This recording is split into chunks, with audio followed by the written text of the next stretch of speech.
A lot of attention is being given to the Colorado governor's race right now, but voters in this month's primary will also decide the candidates in a number of other key down ballot races. And Sheila Cole has helped organize an effort to bring voters up to speed on the candidates running for these other offices. So thank you for being here, Sheila, to talk more about this. Just to be clear, down ballot races are those that don't get a whole lot of attention. They're overshadowed by a bigger contest. So why are you behind this effort to keep these other races in the news? There's a lack of familiarity with the candidates, for sure. The impact of the lack of familiarity has created a situation where 200,000 people failed to vote for the down ballot candidates after they voted for governor, creating a lock on the down ballot races for 30 to 60 years by the Republican Party in the state. So, in fact, you brought an example to show us from the last race where we voted for governor, but then as you look at this down below, yes, the down ballot races. Tell me again, what numbers did you find? 1 million people voted for John Hickenlooper for governor, and then because of a lack of familiarity with the candidates and the offices and what they're responsible for, Secretary of State, Attorney General, and Treasurer, the 200,000 fewer people voted for each of these three races than voted for John Hickenlooper. So why is that? People really want to do the right thing when they go into the ballot box. Republicans typically are very conscious of voting for their incumbent candidates. They're disciplined, and they do vote a straight ticket.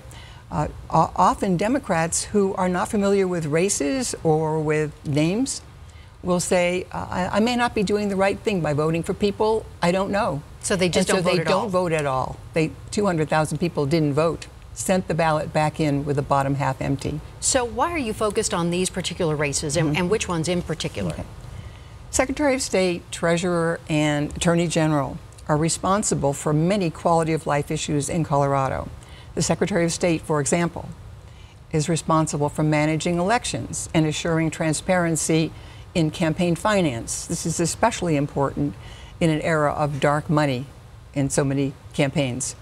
The Attorney General is responsible for assuring quality of life, protecting the land, air, water, and the people of our state.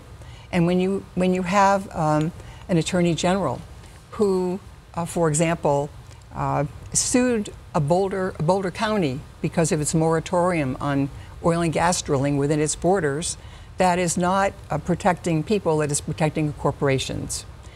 Furthermore, federal policies on immigration, civil rights, and the environment, which are damaging, are accepted by the incumbent Republican, happens to be. A Democrat would never join a suit to repeal Obamacare. So you're saying these are positions that make impactful decisions That's right. on all of our lives. So That's you are right. coordinating some forums moderated by former First Lady Dottie Lamb. Tell us about these forums, because I know they're coming up. These forums are informal but structured discussions.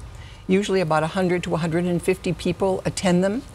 They're in areas all over the city, Denver. We've had one in Arapahoe County. They are essentially an exchange between the candidates and the audience who have come to learn about the races, the offices, but also about the character and policies of the candidates who wish to serve us. So it's a way that we have of trying to engage voters with candidates and vice versa. We think it's very healthy for people to hear what these people stand for. So it's an attempt to bridge the gap, that 200,000 vote gap. Sure. Yeah. So not just stay focused on the race for governor, but other what seem down ballot races, what other people might think are not so important, but they truly are to the state of Colorado. So I know you have three forums coming up: one on Tuesday, one on Thursday, and then one on Saturday. So if you're interested in going to these forums, the Thursday one I think we can tell you about right now is at St. Thomas Episcopal Church. Again, that's June 7th. and that's on Dexter Street. The doors open at 6 p.m. The program starts at 6:30, but again, there are 3 of them coming up that your organization is focused on getting people out to learn more about these other races. And you said they'd be on your website. And we will make sure that it's on our Wonderful. website. Thank you for having me, Thank you so Ann. much, Sheila. Appreciate you Bye. being here. I'll be right back.